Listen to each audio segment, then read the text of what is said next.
개혁의 시대라는 제목으로 하나님 말씀 선포하겠습니다.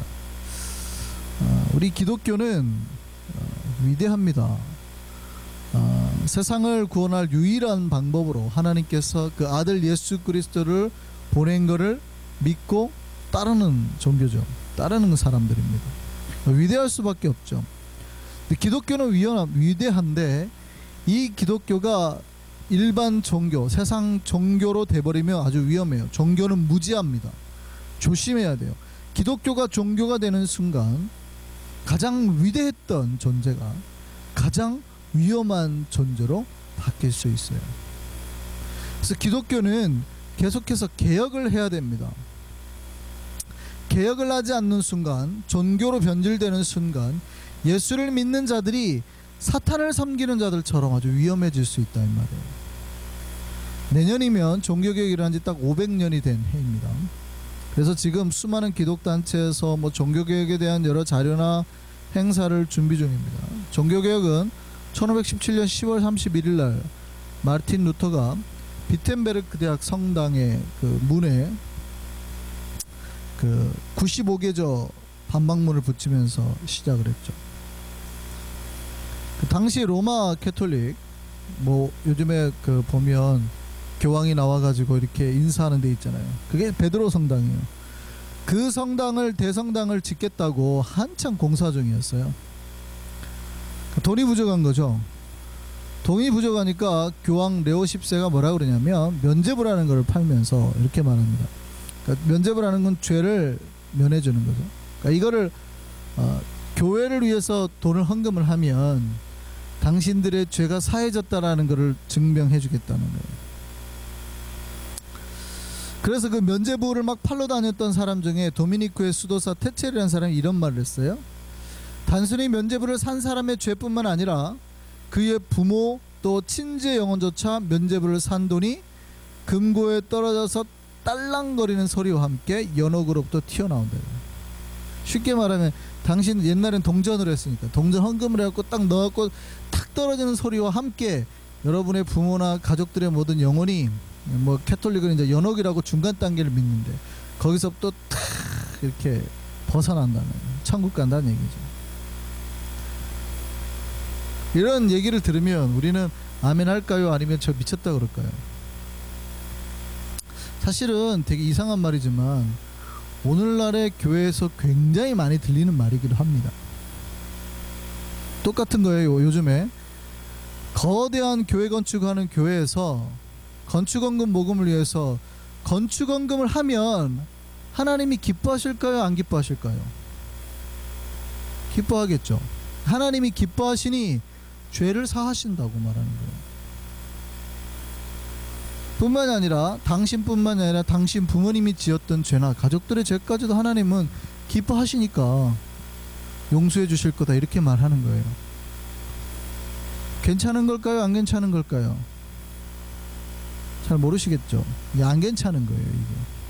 근데 오늘날 많은 사람들이 그렇게 생각하는 거예요. 웃긴 이야기입니다. 근데 중세 때는 그 설교를 듣고 헌금을 했죠. 완전 잘못된 거죠. 왜 잘못된 거냐면 기독교는 각자가 하나님을 만나야 돼요. 각자가 개인이 하나님을 만나서 구원을 받고 은혜를 누리는 종교예요. 그런데 다른 사람의 기도나 열심을 통해서 내가 자꾸 도움을 얻으려고 하거든요. 꼭 나쁘다고 말하기는 그런데 내가 열심히 하기 싫으니까 저 사람한테 시키는 거예요. 그러니까 목사님은 새벽 기도도 하고 수요 기도도 하고 다 해야 돼요. 목사님은 거룩하게 살아야 돼요. 그게 나쁘다는 얘기가 아니라 나는 그렇게 안 사니까 당신이라도 그렇게 살아달라는 거예요. 많은 분들이 누군가에 대해서 굉장히 거룩을 요구할 때는 내가 현재 그렇게 못 사니까 당신이라도. 그래서 최소한 그렇게 누구 하나는 있어야 되지 않냐는 거예요. 우리는 못 사니까. 근데 기독교는 그게 아니거든요. 모두가 각자가 하나님 앞에 그 거룩의 자리로 다 나가야, 우리는 만인제사장이니까 다 똑같이 하나님 앞에 거룩으로 나아가야 되거든요. 근데 그게 싫은 거예요. 전도를 하면 가끔 이런 사람들 있죠. 아이고 우리 어머님이 권사예요. 나를 위해서 얼마나 기도 많이 해주시는데 우리 어머니 교회 잘 다녀요. 나는 안 다니거든요. 자기는 안 다니면서 우리 어머니 교회 잘 다녀요. 전도하지 마세요. 되게 이상한 거거든요. 되게 되게 이상한 거거든요. 자기 어머니가 자기를 위해서 기도해 준다는 말 자체는 맞을지 모르지만 완전히 이건 신앙이 아닌 거거든요. 신앙은 부모님이 믿는 거하고 무슨 관계가 있어요. 어머니가 잘 믿는 거하고, 어머니가 목사인 거하고, 어머니가 권사인 거 나하고 아무 관계 없어요. 더 심하게 말하면 남편이 목사인 거하고, 그죠? 전사인 거하고 나하고 무슨 관계가 있어요. 하나님 앞에서 내가 믿어야지. 아무 관계가 없는 거예요. 그런데 그거 하기 싫으니까 자꾸 어떻게 하냐면 저 사람이 하도록 하게 하는 거예요. 저 사람이. 그러니까 나의 신앙을 누가 대신해 줄 존재를 자꾸 밀어요. 그러니까 내가 기도하기 싫으니까 기도를 부탁하고, 물론 기도 부탁이 교회는 중보라는 개념이 있으니까 하는 건데, 내가 기도하기 싫고 내가 똑바로 살기 싫고 그러니까 자꾸 저 사람한테 이렇게 부탁하는 거예요. 제가 예전에 광주 근처에 큰 절이 있습니다. 백양사라는 절이 있는데 그 절에서도 가끔 이렇게 라디오에 설법을 하더라고요. 제가 이제 차 타고 가다가 우연히 라디오를 이렇게 돌리다가 그게 딱 잡힌 거예요. 그때 마침 백양사의 주지 스님이 설법을 하는 내용이 딱 나온 거예요. 근데 내용이 이거였습니다. 요즘에 불교가 다 타락했다는 거예요. 요즘에 거기 불교가 하여간 다 타락했다는 거예요. 왜 그러냐면 원래 불교라는 거는 내가 각자가 깨달음을 얻어서 부처가 돼야 되는 건데, 한국에 있는 불자들은 깨달음을 얻으려고는 안 하고 절에 돈을 자꾸 들고 온다는 거예요. 절에 다 돈을 들고 와가지고 뭐 기왓장 사는데 돈을 내고, 뭐 이름 쓰는데 돈을 내고, 자기 아들 뭐 급락 가게 해달라고 돈을 내고, 그거 스님한테 연부를 해달라는 거예요. 그리고 스님은 그 돈 받아먹고 연불이나 하고 앉았다는 거예요. 그 집안 아들 어디 대학 가게 해달라고, 이거 뭐 오면은 그거 하고 있다는 거예요, 스님들이. 그러니까 불교가 다 타락했다고. 지금 뭐 하는 짓인지 모르겠다고. 원래 불교는 그런 게 아니라 자기가 각자가 도를 깨닫고 어떤 최고의 그 수준을까지 도달하는 건데, 근데 이게 오늘날의 기독교하고 너무 유사해요. 기독교라는 게 원래 예수를 각자가 만나서 예수님처럼 되는 거거든요. 가장 높은 세계에 도달해야 되는 거거든요.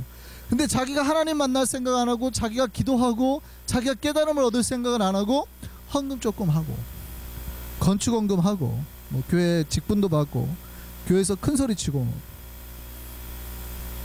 목사님은 그렇게 사시고 우리는 그렇게 안 살고, 나는 그렇게 안 사니까 대신에 내가 헌금하니까 이걸로 먹고, 목사님은 좀 잘 먹고 아니면 뭐 하고, 나는 건들지 말고, 그리고 나를 위해서 기도해 주시고, 우리 아들을 위해서 기도해 주시고, 대학 가게 해달라고 기도해 주시고, 되게 이상해져 버렸단 말이죠, 기독교가. 네, 교인들이 기도도 안 해요. 성경도 읽지 않은 사람들이 많아요. 하나님이 각자에게 말씀하시는 게 있는데 그 말씀에 들으려고도 안 해요. 이게 기독교가 타락해가고 있는 징조예요. 그러니까 말씀의 바닥에 서려고 하는 게 기독교가 타락해가는 징조예요. 굉장히 위험한 징조. 앞에서 제가 말씀드렸죠. 기독교는 개혁돼야 된다고요. 계속해서. 개혁되지 않으면 쉽게 타락해버려요. 쉽게 타락하면 하나님의 말씀에서 금방 벗어납니다. 그러니까 기도하지 않고 말씀 읽지 않잖아요. 사람의 심리라는 게 묘해가지고요, 이게 바뀌는데 아주 그렇게 오랜 시간이 안 걸립니다. 우리가 로마 캐톨릭을 비판할 때 많이 쓰는 게 있죠. 그게 이제 마녀 사냥이라는 게 있어요. 마녀 사냥. 그러니까 누군가가 마녀라는 의심이 들잖아요. 그러니까 왜 그랬냐면, 그러니까 옛날에 중세 때는 그런 게 있었어요. 하나님을 적대시하는 이단 존재, 뭐 이런 게 있다고 생각을 한 거죠. 그걸 색출해내야 된다고 생각을 한 거예요. 근데 누군가가 마녀라는 의심이 들어요. 사실은 막 잡아와요. 그 마녀라는 의심이 들면 몇 가지 징조를 이렇게 합니다. 저 사람이 과연 눈물을 흘리는가? 울어라 그러면 울어라. 근데 갑자기 눈물이 나와요? 안 나오면 마녀인 거예요. 울어라 그래가지고 울어야 돼요. 연기를 잘해야 되는 거예요. 바늘로 찔러가지고 피가 안 나면 또 마녀예요. 그러니까 몇 가지 테스트를 하는 거죠. 바늘로 찔러가지고 피가 나야 돼요. 근데 어떤 부위는 바늘로 찔러도 피가 안 나는 부위가 있잖아요. 침 같은 건 아무리 깊이 맞아도 피가 안 나는 경우가 있어요. 근데 그 사람은 그럼 마녀가 되어갖고 죽어야 되는 거예요. 또 어떤 거냐면 그 쇠를 불로 탁 달군 그 철판 위를 걸어가게 해요. 뜨거운 데를 막 걸어가가지고 거기서 걷다가 죽으면 무죄예요. 마녀가 아닌 거죠. 사람이니까 죽었다고 생각해요. 근데 끝까지 다 걸어 나오면 여기는 마녀예요. 화형이에요. 웃기지 않아요? 불판을 걷게 해서 불로 막 쇠로 달군 그 불판을 걷다가 죽으면 무죄. 근데 살아나오면 이거는 마녀니까 살아나왔으니까 화형. 또요, 사람을 손을 뒤로 묶어가지고 물에 빠뜨려요. 물은 뭔가를 씻어낸다라는 개념이 있기 때문에 마녀라면은 물에서 튀어나간다고 생각을 한 거예요. 그러니까 물에 빠뜨려가지고 익사하면 무죄. 근데 그걸 헤엄치고 막 이렇게 살아나오면 마녀. 또 화형. 마녀로 의심이 되면은요, 고문을 했습니다. 몸에 몇백 킬로그램에 달하는 그 무거운 추를 올려놓거나 입을 벌려가지고 막 깔때기에다 막 물을 계속 퍼붓거나 가시 의자에 앉히거나 손을 뒤로 묶은 다음에요, 거꾸로 매달기도 하고 고문을 하는 거예요. 고문을. 그래서 네가 못 견디겠으면 네가 마녀라고 고백을 하라는 거예요. 막 살을 비트는 겁니다. 많은 사람들이 너무 힘드니까 그냥 자기가 마녀라고 하는 거예요. 근데 마녀라고 하면 또 화형시키고 불태워 죽여버리고, 마녀라고 할 때까지 고문을 하는 거예요. 근데 마녀라고 하는 게 굉장히 웃겨요. 마녀라고 당하는 게 굉장히 웃겨요. 자다가 여자가 잠꼬대를 한다거나 이러면 마녀, 여기 귀신이 들어가서 그렇다고. 기적적으로 풀려나는 경우도 있었는데요. 내가 가진 재산을 전부, 돈이 많았는데 헌납을 한다거나 그러면 풀어줬어요. 권력층에 인맥이 있다거나 아니면 이런 경우가 있어요. 다른 많은 마녀를 알려주면 풀려나는 거예요. 이게 이제 제일 위험했던 거예요. 이게 발고라 그러죠. 그러니까 질문이 이거예요. 마녀들의 집회에 참석한 다른 마녀를 대라. 그러니까 내가 살려고 내가 아는 사람 이름을 다 대는 거예요. 그 사람들은 마녀 집회가 뭔지도 모르죠. 남자가 여자가 상관없이요. 마녀 사냥이는 다. 뿐만 아니라 어떤 할머니가 마녀로 의심이, 누가 자기를 마녀라 그러니까 잡혀갖고 고문을 당해요. 죽게 생겼어요. 그러니까 마녀를 대라 그랬더니 가다가 지나가는 어떤 청년이 지나가는데 제가 마녀다 그래서 청년이 지나가다 잡혀가지고 왜 갑자기 나를 그러냐고. 내가 지금 당신 말 안 하면 내가 죽게 생겼다고. 그래서 그 사람이 마녀로 된 거예요. 16세기 17세기에만 마녀 사냥으로 죽은 사람이 6만 명이 더 된다고. 누가요? 기독교인들이. 이게 예수를 믿는다는 사람들이 한 짓이에요. 놀라운 거는요, 뭐 전에도 있었지만 대략 마녀 사냥이 공식적으로 시작된 게 1400년부터라고 그러거든요. 이게 언제까지 이루어진 줄 아세요? 1차 세계대전이 일어나기 직전까지. 그러니까 1차 세계대전이 일어나고 끝이 난 거예요. 그러니까 근대까지 마녀 사냥이 있었어요. 누가 저 사람이 마녀다 그러면 잡아다 죽여버리는. 미친 거 아닙니까? 이게 기독교 내에서 일어난 일이에요. 여러분, 기독교가 그런 데가 아니잖아요. 기독교가 종교로 변질이 되니까 이처럼 무서운 사탄의 도구가 돼버려요. 별게 아니에요. 내가 예수 똑바로 안 믿잖아요. 그러면 분명히 내가 예수를 믿는다고 하지만 사탄이 조종하는 것의 도구가 돼버린다는 말이에요. 오늘 본문에도 종교개혁의 이야기가 나옵니다. 이 종교개혁을 이끌었던 왕이 요시야입니다. 이스라엘은요, 하나님의 말씀으로 세워준 국가죠. 그러니까 모세가 돌판에 하나님의 계명 10계명을 받았고 그 위에 다른 말씀들을 다 받았습니다. 이 말씀의 기초 위에 국가가 세워진 거예요. 그리고 그 상징으로 법궤가 있었고 성막이 있었고 솔로몬에서 성전이 지어졌죠. 이스라엘은 신정일치의 사회입니다. 하나님과 정치가 아니라 하나님이 쉽게 말하면 다스리는 세상이라는 거예요. 하나님의 말씀으로 다스리는 세상이라는 거예요. 그런 세상입니다, 이스라엘은. 그런데 그 나라가요, 변질이 됐어요. 예루살렘에 하나님의 성전이 있잖아요. 하나님의 성전은 있었는데 신앙은 없었어요. 솔로몬이 성전을 지었잖아요. 근데 솔로몬이 그 성전 바로 앞에 아스타롯과 모압의 우상인 그모스, 다음에 암몬의 우상인 밀곰을 위해서 산당을 지었습니다. 쉽게 말하면 교회 헌당 교회를 지은, 신실하다고 교회 지은 사람이 바로 그 옆에다 절도 짓고 무당집도 칠성각도 짓고 했다는 거예요. 뿐만 아니라 예루살렘 서쪽의 흰놈 골짜기라는 데서는요, 솔로몬 시대 때부터요. 솔로몬 시대 때부터. 요시야 때는 거의 이스라엘이 이제 멸망할 때예요. 남유다가 멸망할 때예요, 거의. 솔로몬 시대 때부터 요시야 때까지 뭐가 있었냐면 그 아이들을 태워 죽이는 제사가 있었어요. 인신 제사가. 그러니까 자기 아이들을 그 몰래게 산당에 있었는데 거기서 아이들을 태워 죽이는 제사를 했다 이 말이죠. 부모가 자기 자녀를 그 몰래간테 태워 죽이려고 줄 서 있는 거예요. 그러니까 성전 옆에서요, 성전 안에서는 짐승을 태워다 죽이는 냄새, 그 짐승 잡는 소리로 날리고, 성전 바로 옆에서는 아이들이 죽어가는 울음소리를 이스라엘 수백 년 동안 날렸다는 거예요. 이상하지 않으세요? 말씀으로 세워진 나라가 그 성전 옆에서 아이들을 인신 제물로 막 드리고 있다는 게 말이 되세요? 얼마나 많이 애들을 태워 죽였는지요. 아이들을 묻을 장소가 없었다 그래요. 예레미야 7장 30절 32절 말씀 보시죠. 하나님 뭐라고 말씀하시는지.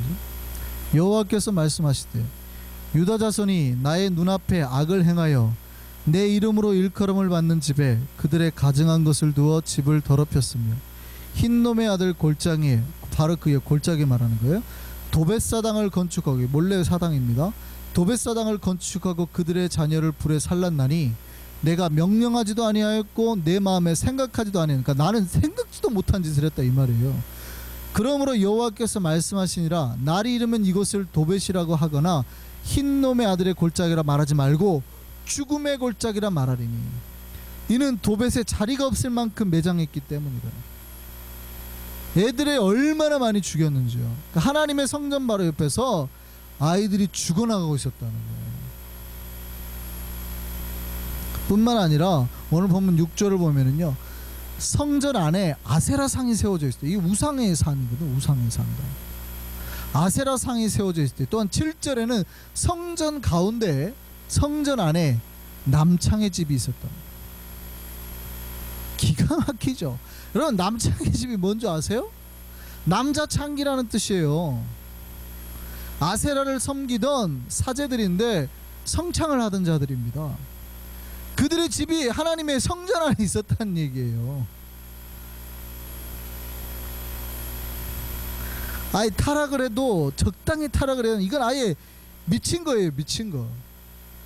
아예 미친 거. 교회 옆에서는 막 아이들을 죽이고 있고요. 그 교회 안에서는, 그 성전 안에서는 막 그 우상이 판을 치고 무슨 남창이 돌아다니고. 하나님이 제사를 받을 수 있겠습니까? 미친 겁니다. 아예 미친 거예요. 이 우상을 만든 사람이 요시아의 할아버지 므낫세입니다. 이 므낫세가 55년 동안 통치를 했거든요. 그러니까 나라가 50년 넘게 우상 숭배에 깊이 빠진 거예요. 50년 넘게, 그러니까 뿌리 깊이. 뭐 방금 아이를 잡아주는 건 솔로몬 때부터 내려왔던 전통이고, 성전 안에 아세라 상이 선 게 벌써 50년이 넘었다 이 말이에요.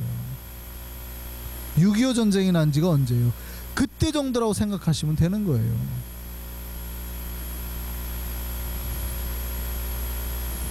그러니까 온 나라가 우상 숭배에 깊이 빠지고 있는 거예요. 므낫세가 죽고 백성들이 기대를 했습니다. 드디어 이제 새 세상이 오겠지. 그런데 그 다음에 아몬이 왕이 됐는데요, 똑같은 거예요. 그러니까 2년 만에 그 부하들이, 신하들이 죽여버리죠. 그리고 8살 배기 어린애를 왕으로 세웁니다. 그 8살 배기 어린애가 바로 요시야예요. 요시야는 자기의 할아버지와 자기 아버지의 죽음을 보고 왜 우리 아버지가 이렇게 죽을 수밖에 없었는가를 깨닫기 시작하죠. 그리고 요시야는 할아버지와 아버지가 버렸던 하나님을 찾기 시작했어요. 요시야가 결국 31년 동안 유다의 왕이 되죠. 요시야가 왕이 되고 했던 게 뭐냐면 바로 종교개혁이에요. 성전의 우상을 없애고 각종 다른 종교의 산당을 다 없애고 인신제사를 금하고 유월절도 지키지 않았습니다. 이스라엘이 유월절을 다시 지키게 했어요. 그런데 우리가 여기서 하나 알아야 될 게 있습니다. 요시야가 종교개혁을 할 수 있었던 사건이 오늘 본문 바로 전에 22장에 나옵니다. 우리가 읽진 않았는데요, 요시야가 왕이 된 지 18년 되던 해예요. 성전을 수리를 합니다. 성전을 수리하다가 성전사에서 율법책을 하나 발견을 한 거예요. 그리고 그 율법의 말씀을 딱 듣는 순간, 요시야가 그 율법의 낭독을 딱 듣는 순간 깜짝 놀랐어요. 우리가 하나님의 말씀대로 살지 못하는구나. 그리고 회개를 합니다. 그리고 오늘 본문 내용이에요. 그 말씀을 자기 혼자 듣는 게 아니라 모든 백성들에게 읽게 했습니다. 여러분들이 하나님의 말씀으로 돌아올 거냐? 아멘. 우리가 하나님의 말씀대로 돌아오겠습니다. 이게 종교개혁의 시작이에요. 그 고백으로부터, 말씀으로부터 모든 우상 상단을 우상 산당을 제거하고 신상을 제거하고 뭐 아이들을 죽이는 제사를 없애버리고 모든 우상의 것들을 다 태워버리고 갈아버리고 없애버렸던 거예요. 종교개혁의 기초가 뭐였어요? 말씀이었어요. 말씀을 모든 백성들에게 읽게 한 거예요. 반대로 생각하면 왜 이렇게 타락을 할 수가 있냐는 거예요. 아무리 생각해도 이럴 수가 있을까? 아무리 생각해도 성전 앞에다가 우상의 신상들을 짓고 성전 바로 옆에다가 아이들 제사를 하고 애들을 죽이고 애들 묵을 매장지가 없을 만큼 왜 이런 미친 짓을 하고 성전 안에다가 막 뭐 이상한 남창의 집을 만들고 왜 이런 말도 안 되는 짓을 하냐 이 말이에요. 왜? 말씀을 몰랐기 때문에, 말씀을 잊어버렸기 때문에, 말씀을 성전에서 그 틈사이 수리하다가 찾고 난 다음에야. 여러분, 이게 종교개혁의 시작이에요. 종교개혁자 루터가 말한 종교개혁의 3가지 기치가 있습니다. 그게 라틴어로 솔라 피데, 솔라 그라티아, 솔라 스크립투랍니다. 오직 믿음, 오직 은혜, 오직 말씀. 우리가 하나님 앞에서 개혁할 수 있는 힘은 오직 말씀이라. 교회가 말씀 위에 바로 설 때에 하나님이 기뻐하고 하나님의 위대한 일을 해낼 수 있는 진짜 기독교가 됩니다. 근데 말씀에서 벗어나는 순간 그 위대했던 기독교가 어떻게 해요? 정말 미친 이상한 짓을 한단 말이에요. 6만 명을 죽여요. 마녀 사냥이라는 이유로 불문하고, 자다가 잠꼬대하면 마녀라고 잡아다가 해요. 마녀지 아닌데요. 그러면은 불 다 태우는데 걸어가봐. 죽으면 마녀가 아니고 죽고 살아나면 끝까지 버티면 마녀라고 또 죽이고.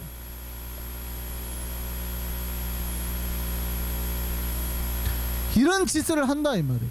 교회 안에 별 우상을 다 세우고도 괜찮다고 생각을 한다 이 말이죠. 말씀에서 멀어졌기 때문에. 오늘날에도 종교개혁이 계속돼요. 오늘날 많은 교회들이 안타깝게도 말씀을 잃어가고 있습니다. 교회가 수적인 부흥은 원해요. 숫자가 늘어나는 건 원해요. 근데 깊은 말씀은 원하지 않습니다. 내가 깊은 말씀이 있으면 찾아가서 듣고 내 마음을 회개해야지, 이런 교인들도 줄어들고 있어요. 교회가 돈이 많으면, 교인이 많아지면 돈이 많아지니까 좋아합니다. 그러니까 전도를 하려고 해요. 한 명 전도하면 돈이라고 생각하는 거예요. 그러니까 교회가 자꾸 커져요. 근데 평생 부목사 때부터 그런 걸 배워왔어요. 교회 전도 훈련 막 이런 걸 배워왔어요. 그런 사람이 담임 목사가 딱 되면 뭐 할까요? 전도를 하죠. 전도를 잘 합니다. 그 평생 그렇게만 살았어요. 그래서 교회가 이제 뭐 200명이던 교회가 1000명이 됐단 말이죠. 그리고 자기가 나이가 이제 55세, 60세쯤 됐어요. 그럼 뭐 합니까? 할 게 없죠. 왜냐면 자기가 전도사 때부터 배운 게 그거였는데 그걸 다 써먹고 교회가 이미 자기가 꿈꾸는 대로 커졌다 이 말이에요. 그러니까 자기는 하나님 앞에서 할 게 다 했어요. 그러니까 그때부터 뭐 해요? 사고를 치기 시작하는 거죠. 죄를 짓고 다니는 목사들이. 왜요? 그거를 목표로 배운 거예요. 하나님 앞에서 말씀을 붙잡고 매일 하루 이 말씀대로 사느냐 못 사느냐 이거 갖고 고민하는 게 목회인데, 그리고 교인들한테도 그렇게 살고 있습니까? 질문하고 바르게 가르치는 게 목회인데 그거를 목회라고 생각해 본 적이 없어요. 전도. 그러니까 전도는 해가지고 이제 확 사람도 많아지니까 집도 좋은데 차도 좋은데 다 갔죠. 누릴 거 다 누리고 좋은 거 많이 먹고. 웃겨요. 그런데요, 기도도 하려고 하지 않고 말씀도 들으려고 하잖아요. 사람들. 교회 안에 우상이 가득합니다. 교회 안에 우상이 가득해요. 우상의 제사가 판을 치고요, 수많은 우상의 사제들이 득실됩니다. 교회 안에. 오늘날의 큰 교회들마다 영적인 눈으로 보면은요, 우상이 판을 칩니다. 우상이 진짜. 뭐 이방 신상이 눈으로 안 보여서 그렇지 진짜로 있잖아요. 돈이 하나님이지 큰 교회는.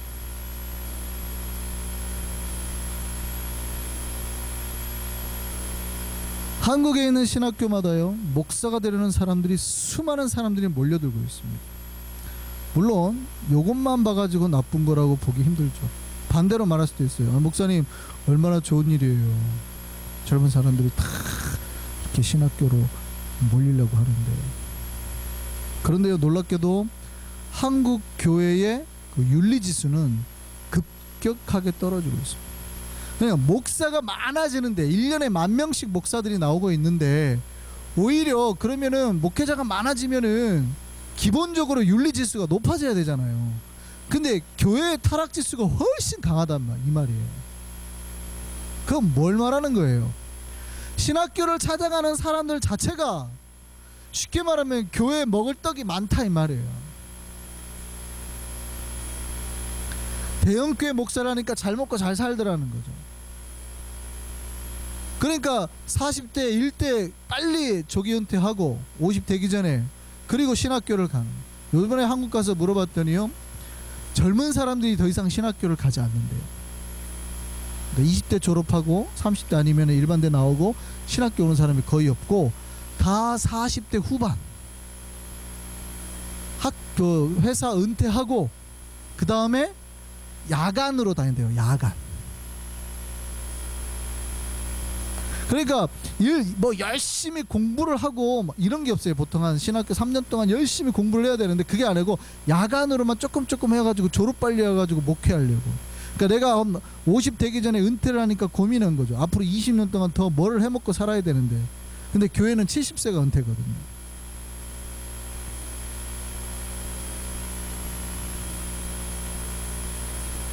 제가 보기에 한국의 교회가 타락하고 떨어지는 속도는 더 빠를 거다. 더 무섭게 줄을 거고 더 빠질 거다 생각이 듭니다.